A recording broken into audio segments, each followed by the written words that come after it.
Breaking news. ఆదాయానికి మించిన ఆస్తుల కేసులో రంగారెడ్డి జిల్లా జాయింట్ రిజిస్ట్రార్గా పనిచేసి ప్రస్తుతం సస్పెన్షన్లో ఉన్న మధుసూదన్ రెడ్డిపై ఏసీబీ కేసు నమోదైంది. ఆయన ఇండ్లు, కార్యాలయాలపై దాడులు నిర్వహించిన ఏసీబీ అధికారులు భారీగా స్థిరాచర ఆస్తులను గుర్తించారు.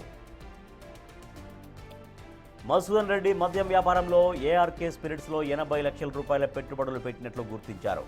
భార్య, పిల్లల పేర్లపై 2 షెల్ కంపెనీలు ఉన్నాయని ఏసీబీ పేర్కొంది. అలాగే కాప్రాలో ట్రిప్లెక్స్ ఇండిపెండెంట్ ఇళ్లు, చింతపలగూడలో ఓపెన్ ప్లాట్ ఉన్నట్లు తెలిపారు. పరిగి మండలం నాస్కల్ గ్రామంలో 27 ఎకరాల వ్యవసాయ భూమి, ఇబ్రహీంపట్నం, మంగళపల్లిలో ఎకరం కమర్షియల్ ల్యాండ్ ఉన్నట్లు గుర్తించారు. అలాగే నాస్కల్లో సుమారు 1,20,00,000 విలువైన ఫామ్ హౌస్ ఉందని పేర్కొన్నారు. 9 లక్షల నగదు, సుమారు కేజీ 200 గ్రాముల బంగారు ఆభరణాలు, 3 కార్లను సీజ్ చేశారు ఏసీబీ అధికారులు.